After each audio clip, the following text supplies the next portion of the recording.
Hey, welcome back to the Be Better Off show. Now, we've reached into our archive during this time of the China virus while I'm housebound and confined, can't get out.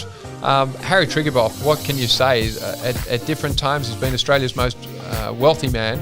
But more than that, this is a guy who's had an incredible life as a refugee to Australia through some very tough times, came here and has built an incredible company. So have a listen in. It's an incredible opportunity to hear the deep wisdom of somebody who's achieved many of their life's goals. Harry himself says that he's not perfect, but when it comes to building a business, he's pretty good at that. I hope you'll enjoy it. You're listening to the Be Better Off show by Kelly+Partners. Ladies and gentlemen, it's great to be here, and I guess the theory of asking Mr. Triguboff to meet and have a chat was that it's often said that if you lay down with dogs, you could get up with fleas. And my theory has been that if you put yourself in the presence of gold, a little bit of it might rub off. And I mean that from the point of view of great ideas. I guess what I've found across time in meeting interesting people that have done things is that in half an hour, which Harry's been so generous to give to us today, we will definitely learn something. So I've knocked some questions together. I hope I haven't covered them all and that there'll be some left at the end. But I always ask people when I meet them, you know, was there a particular driving idea, person or event that's really had the most significant impact on your life, Mr. T? Well, I think that this is what happened to me. I was in Australia and I was a textile engineer. And I couldn't see any future for a textile engineer. And that was right. I don't think anybody made much out of it. So I was looking this, that, I was trying to do all kinds of things. And a friend of mine told me that his father spoke to the boss of Stocks and Holdings.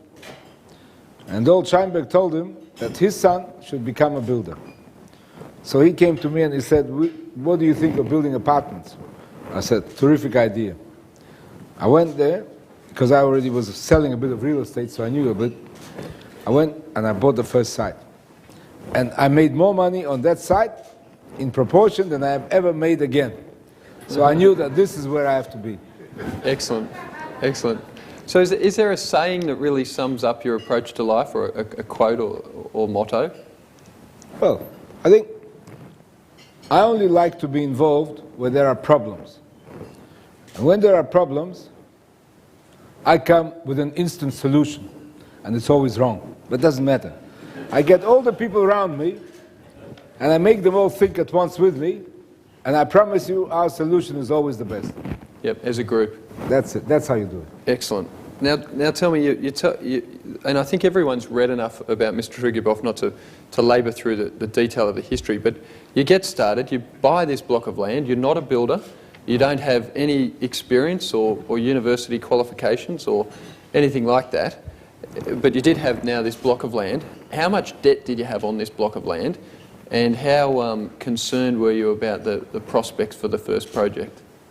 Right. Well, the reason I went into it, because I knew that there was a big demand. And believe me, the demand has never changed from the day I started, which is 50 years ago or something. So that's the main thing, that there's a demand. You have to have demand. I went to the bank manager in ANZ, and I was lucky. They were training him to big things. His name was Rex Davidson. If you ask anybody in the ANZ bank, nobody ever heard of him. But he ran the bank, But he liked horses. So he told me, I'll lend you money, Harry. And when you reach the roof, I'll come with you. And I'll tell you if you're a builder or you aren't. And if you are, then I'll give you more money. Then it doesn't matter. I'll give you any amount of money you like. But that's when I'll decide. So I wait till I get to the roof. I call him there. He had a look. He looked this way and that. He says, yeah, Harry, you're a builder. Now I'll give you any amount of money you like. Excellent. Okay, so He became the chief lending officer of the ANZ Bank. Right. I don't know if there's such a title anymore, but that's what he was. And did you stay with him for a long time? For quite a while, but of course they sent him to Melbourne, because that's the head office. Yep, yep. And then I used to go to him to Melbourne, spend with him half an hour, he'd give me another loan, come back, go back. And off you go again. Yep. So you make it sound so simple, and when you look back, you hired a bunch of builders, subcontractors. Well, what I did, I took a foreman, and I was lucky that the foreman was always drunk. And so here I was, stuck with this little building, and the foreman's drunk. And in those days, bricklayers were very hard to get.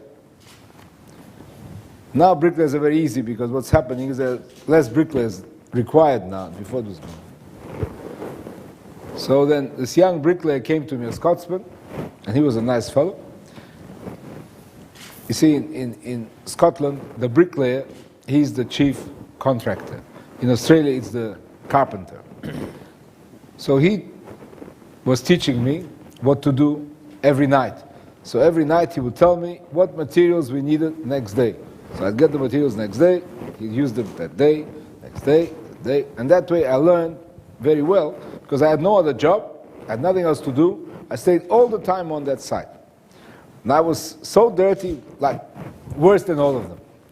I was, dusty and all, but I learned how it worked. And after that, of course, I started 2, 3 more jobs at once. But already I knew from the beginning, I never started the second job until I finished the first, so as to know the whole process, how to get in and how to get out. Excellent. So, and that bricklayer stayed with me till he retired. Now his son works for me. Another son worked for me. His partner is here now today. Not his partner, the partner here. He's here. So they've been with me ever since. Ever since. It was interesting, we were speaking before, and often people get involved as they make money in one thing. They assume that they're brilliant at everything and get involved in other activities. We've seen a lot of people not do so well when they do that. You mentioned that you stayed on the site all the time, and as I understand, in the last 50 years, you've pretty much stuck to your knitting of just building residential apartments. Yeah. I think being clever is very good, but you must like what you do. And it's impossible to like everything. So if you find one thing that you like, then stick to it. And until you find that thing, keep looking. Because the main thing is, you have to like what you do, and then the rest will come by itself. Excellent. So it's interesting as we look at it, it seems so natural now that you would own your own business and that it would be the success that it is. But when you started that project, did you have any intention to get into your own business and not to work in someone else's? Oh, no. When I started, it was mine. Yes, that's right. Was that your intention? Yeah, I wanted to be by myself. Yeah. I tried to be a public company. I lasted a few months. That was not my cup of tea. I sold the shares for 50 cents. I bought them back for $1.20. Everybody was happy. No problems. Because I was in love with the company. How can I sell it? Yeah, excellent. Now you say that, was it as simple as somebody said to you, you could make some money in real estate, build some apartments, but you've mentioned now that you really love it. Was it love at first sight in the property industry? Yeah, I did, yeah. I liked it, and that's very important, because if you like it, then the people in the business will like you, and they will work probably better than if there wasn't this relationship. That's very important. And so even still now, as you build, seemingly bigger, better, best, you get on top of a project, you're still there very, very often? Yeah. Every morning up there. Every morning you visit sites? Yeah. That leads to asking you, what is... I go a bit later, of course, but... A little bit later than you did. Now, so today, what does the typical Harry Triguboff day look like? Oh. Is there one? Oh, yeah. Very similar, every day similar. Well, I get up, I read the paper. Finish reading the paper, I take my medicines.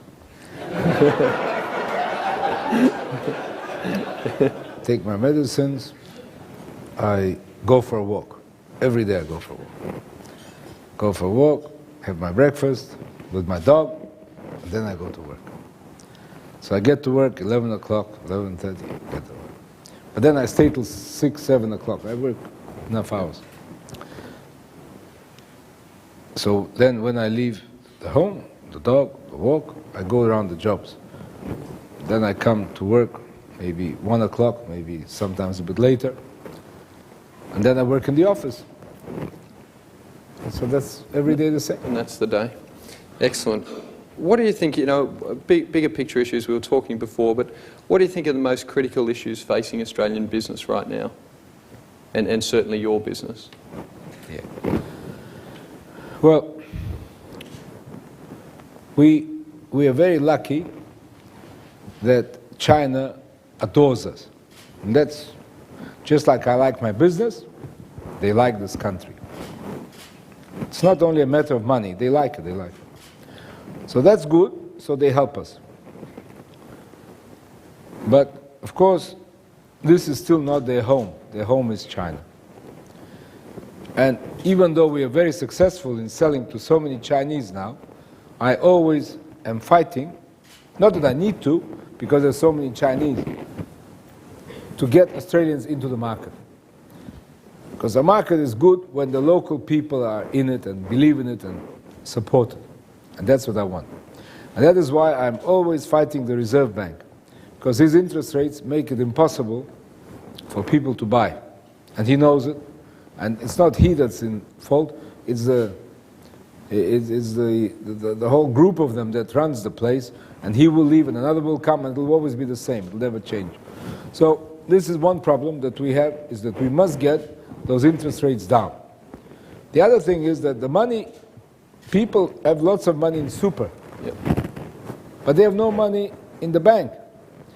And the super funds are not built to help people buy property. So they can't afford to buy property, which they should buy.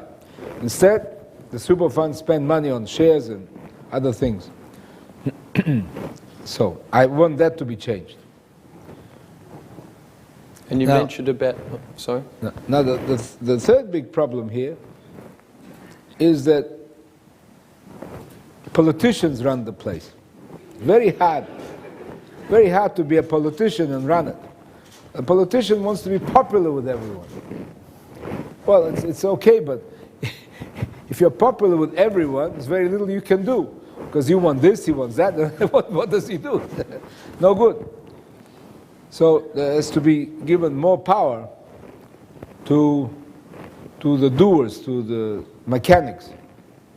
And laws have to be made so that they get the power. The politicians must be prepared to let go of the power so that they can do it. And that's the problem with the country, it's the same. And what's your view? There's a lot of talk about immigration. What's your view on immigration? I've heard you talk about it before, but would you share it with the group? Yeah. Well, we are a huge country and we need a lot of people. Unfortunately, our philosophy is very much entwined with what they do in Europe and America and everywhere else. This is different. We are a huge country, and you can't run it with no people. I'll give you an example. They talk about mining. And if you go to Lake Eyre in that area there, you will see there are no roads, there are no railways, there's nothing there. Now you can't develop if you don't have facilities. So we must develop facilities. We won't develop them unless we have people. We can't do enough unless we have people. People must come. We need them, and it's good that we can pick. Everybody wants to come here. But it's no good picking them if they understand cricket or they understand something else. They must be useful. They must be workers. So unless we bring them, it's no good. Of course, for housing, they all believe in housing, and they all need housing, so it's terrific. Excellent. Now, it was interesting, Mike mentioned before, Mike, that Harry has the biggest, or the tallest project in Sydney. The tallest project currently in Brisbane is about to lose the crown to himself again. But and then Mike mentioned that, are you competing with someone else? or is it an approach? Have you really just competed with yourself? Always with myself. Yeah. I don't compete with others. Others don't exist for me. I don't worry about it. They tell them diversify. If you want to. I never diversified. I don't need to diversify. I stick to what I like.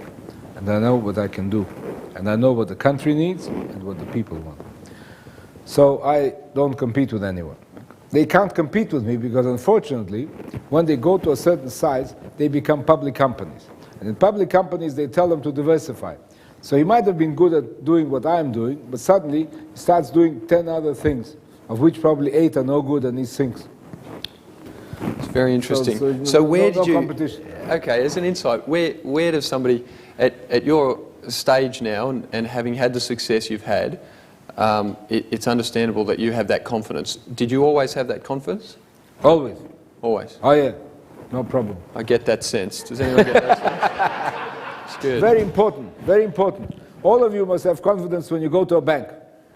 If you don't have confidence, then the bank gets more scared than you are. So always be confident. And now, when you work with a bank, you must make him your partner. He must know everything. Give him all the problems. The bastard, let him work for it. And then when he knows your business, he's your friend. But if you run away from him, you're gone. That's the way. Excellent. Very, very good.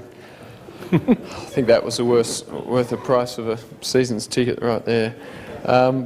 Is there anyone that you've looked at, and understanding that you've competed with yourself, but is there anyone that you've looked at that's really inspired you, whether it was your parents or a friend, someone else in business or society generally? Well, if I look at the successful people, and I see some of them are still older than I am, yeah. Now they're the ones that give me confidence. If they can do it, I can do it. Yeah. Excellent. All right, now it's very interesting that obviously legendary American investor Warren Buffett says that he doesn't believe in diversification. He believes that concentration leads to concentration. So you share that view. In terms of your business, I read an article that mentioned that many of your managers need to, and I saw one of your people there before, turn up with one-page summaries of their projects or business plans or current status of their project. I was intrigued by that. Can you explain that to me? Well, I take home every weekend a pile of papers that thick. See, very important. And I go through them, and some things I don't understand, some things I don't agree, so I make notes. And then next week, they fix all this, I look at it again. And so I continue looking all the time. Now, the page that we talk about, that's different. When I first started, I had 1 page, and now I have 6 pages. That's all I have. And that summarizes all the movements I have to know. But that's simple. The big pack is where it's in detail. The simple one I get every day, I get 6 pages. And what's in the 6 pages? Well, it says how many units we have for sale, how many we've got deposits on, how many we have exchanged, how many units we are leasing, how many units are up to the roof, how many units are started, and how much empty land I have. That's all. Fantastic. Money doesn't come into it. Nothing to do with money. It's just... Okay. Now I've also read that you were very advantaged during the global financial crisis, and subsequently because you have little or no need for debt. Can you talk to us about that? You've talked about the bank being your friend. Yeah. It sounds like you don't need a friend anymore at the bank. No, they need me. I give them money. Yeah. Best friend. Even easier. Yeah. So now you're a good depositor. Very good. So how important, in your view, there's a lot of talk now globally around, suitable levels of gearing on all sorts of assets and projects. Right. What do you think is a suitable level of gearing on the types of projects that you run? Yeah, it depends. When you start, you need the bank, because you can't start without the bank, 100%. So you get from him whatever you can. You should always pay him back. As you pay him back, he wants to give you more. Pay him back, you give him more. But then, when you reach a certain size, you must decide what you want to do. Do you want to work for him or do you want to work for you? So that's when you start getting less into debt. That means that you will not grow as fast as you could. Agreed. But then it gives you peace of mind. Because sometimes when you're overextended, it's very difficult. See, the banks have a very, and that's worldwide, it's not only here. We learned from the others, actually. That's what they do. When there is a boom, when things are easy, banks compete with each other, and they want to give you more money than you need. And you grow very quickly, and then you are in a big hurry, and you grow as fast as you can. And they give you more than you first. And then something happens, and in today's world, it's not even to do with Australia, maybe. Greece, I don't know, with something that has nothing to do with us. Then suddenly a new face appears in the bank, and he says, you owe him money and you have to pay back. So I think that seeing that that could always happen to you, you should be always well secured. You should give him not as little as possible, but as much as possible. So then everybody is happy. Because you see, the bank manager who deals with you in the beginning is not necessarily the bank manager who finishes with you. So these are the things of life. But to start, you need them, grab as much as you can, pay them as quickly as you can, and then be comfortable. Excellent. Now, Harry, we were talking before that I like cars. Some other people probably do too. I know that you've got some great cars, and one of the tensions that often we see with business people is, you know, when is the right time to buy your first Bentley?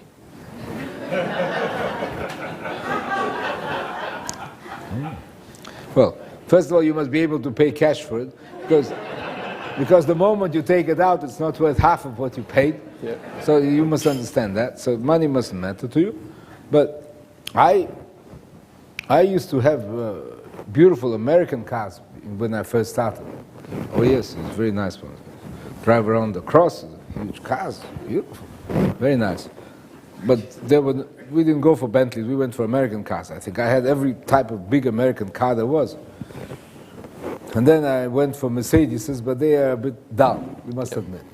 Good car, but dull. Bentley is a very nice car. I love them, you know. You sit top there, and you sit down and everything. Of course, SUVs now have taken that away. Yeah. Before that, very nice. You're the man. That's how you do it. Very good. We've got a question here. What's the best and worst client, customer, or supplier lesson that you've had? Start with the best, I guess. No. Best time, right. So things were very tough in 1973. Citibank came into Australia, they're going to make a lot of money. And then they decided in 74 that I was broke.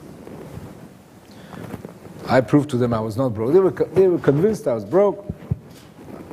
I paid them all the money back.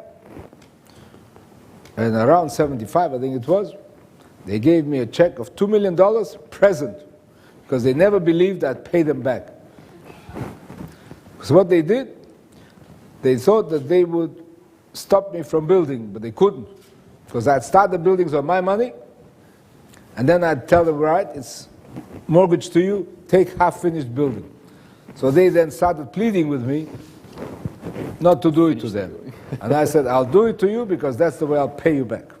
And I had a list in my office, and every day I showed them how I diminished the debt. Every day I diminished the debt, every day. I built one, I sold two. I built one, I sold two. Every day. They were so happy. That was the best relationship I've ever had. I've never worked with them since, but that was the... Fantastic. Very good. What's the worst? The worst one I had, was with a subcontractor. He was a nice boy, but he was a bit crazy. Now, I have my way of paying. And he disagreed with the way I paid him. So he came into my room and he had a gun. and it was wrapped up in a piece of paper. And it was lucky that the girl was with me there, and she saw him, and she started screaming. And I had my other fellow there, and he grabbed him. We took away the gun. Then his father came to me, and he told me, you know, the boy's not right in the mind. He was a good worker, but you know, that was bad. So whenever you get a subcontractor, you must make sure he's normal.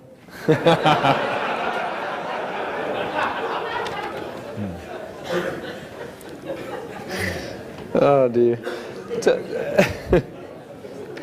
Harry, talk to us about taxation. What's your view on tax? How's it affected you, and how much do you like it, or do you enjoy paying it? Well, taxation is like this. Tax used to be easy once upon a time. We used to buy lost companies. We used to go into mining. We did all kinds of things. It was very simple. But then they decided to get tough with us.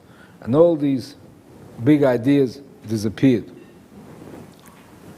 So of course, as they disappeared, suddenly I owed money to the tax. I think I owed the most money in the country at that time.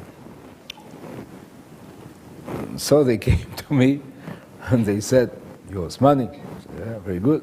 How much money? They told me, I said, don't know that much. So we worked it out, how we reduced it, and the main thing was that I learned one thing. I shouldn't assume that I will not pay tax, because those days have gone. But even in those days, I should have assumed that. Now, there were big companies who disagreed with me, and they didn't pay the tax, and they're still fighting them 30 years later. But I paid tax after we agreed on the price, and I became the best friend of the taxation department, best friend. Yeah? And since then, I'm paying him tax. But what I do, I keep lots of my properties. So if you keep the properties in this country, and the capital gain is there, you don't pay tax, which is beautiful.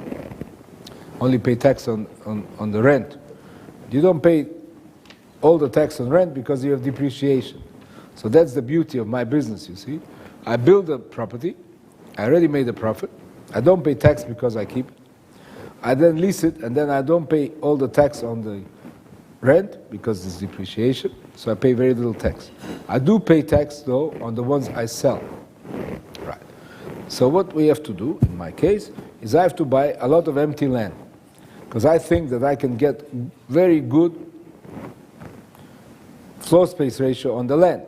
Because you see, the government realizes at last how important it is to have housing. So if you can explain to them that what you say is right and what they say is wrong, then you even make more money on that. And in the meantime, you keep the land, and of course, it brings no income. So that's again how you avoid, in my case, tax. That's all legal. That's how you do it. Excellent. That was good, wasn't it? Very good. It's very good. He likes it because he understands that well. I understand tax. It took me 50 years to figure it out, but he knows it. It's very interesting. There's a great book that some French academics published on billionaires, and they studied 32 billionaires and how they became billionaires, and they said that there was a great wealth driving event at one point, and one of the ones that they have demonstrated was that tax is a huge driver. Obviously, if you can minimise paying 30+% tax, and the cumulative effect of that over a long period of time, certainly over 50 years, is enormous. So obviously that's the business we're in, and tax is really important. Is there one thing that you think that anyone who wants to succeed in business should definitely not forget? Oh, yeah. Well, the bigger you become, the harder you work. So if you think that by being bigger you will be able to relax, it's wrong. So you decide now. If you're prepared to work hard, okay. If you don't bother. Excellent. Do you still sign all the checks? I did hear that rumour. No. No, you don't sign all the checks? How hands-on are you in the business? Very much hands-on. Very hands-on? Now, you mentioned before you've got... As much as time allows. As much as time, yes. Excellent. What about the role of your family and spouse in terms of growing this business? how much of an impact does a business that size have on your family life? Well, the first two wives didn't take much interest. Two daughters, not much interest. Our grandchildren now. One, the big granddaughter, takes an interest. The other three are still too young. So there's still hope. Yep. But I hope I will change the daughters Yep. first, go that way. But you know, to change them also requires a lot of work from me. It's one thing to make money. It's another thing to make what I do attractive to them. Yep. So far, I haven't succeeded. But I keep trying. You keep trying. Very good. Now you're older than 50. What are your future plans? What are your personal future plans? What are your plans for Meriton? Well, we'll keep on doing the same thing. It's very good. And I think that still a few years left. Very good. No, build 70 stories now, 80 stories, maybe build 100. How high can you go? As high as the councils approve. So we sometimes change their minds a bit higher.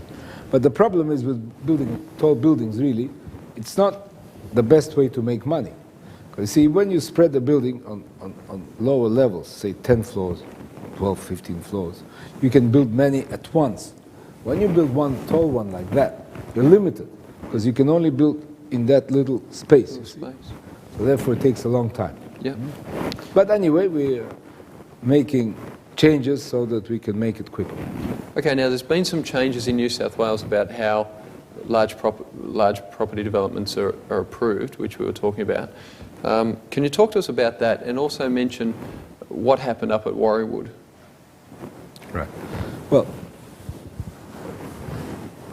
after many years, the Labour government understood, the Labour government, state government, understood that councils would not approve.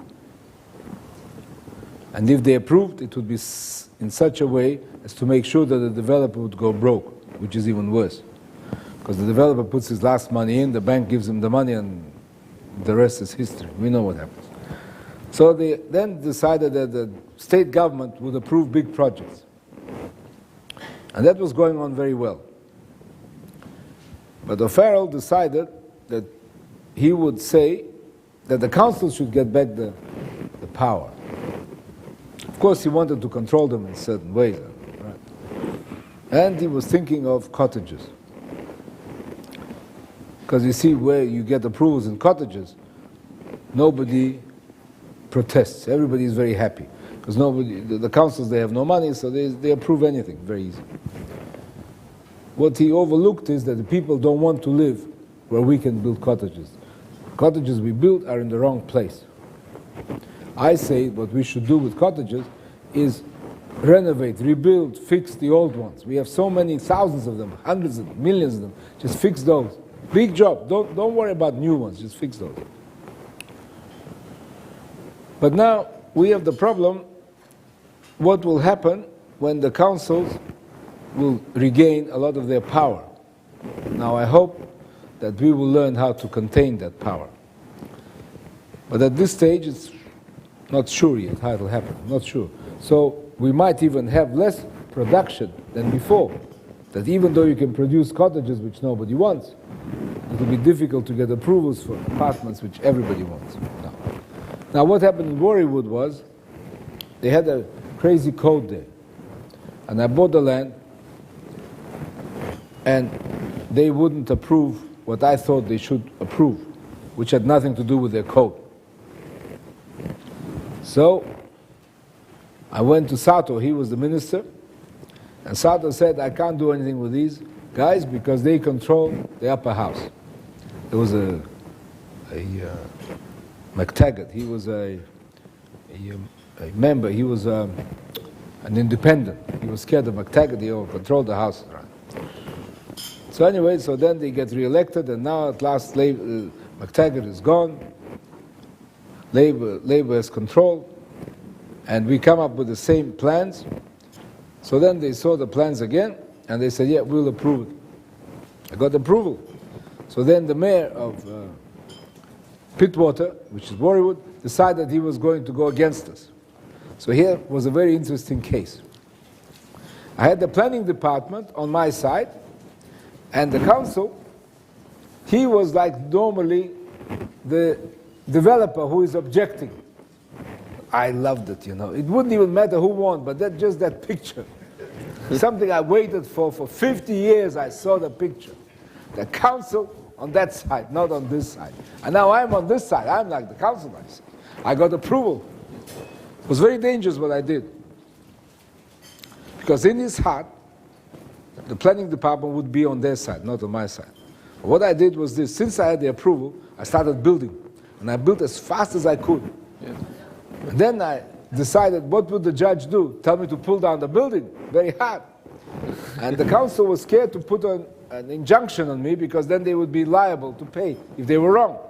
So there they are, whinging over there. Oh yeah, I love, you should see them whinging over there. Some things are worth seeing.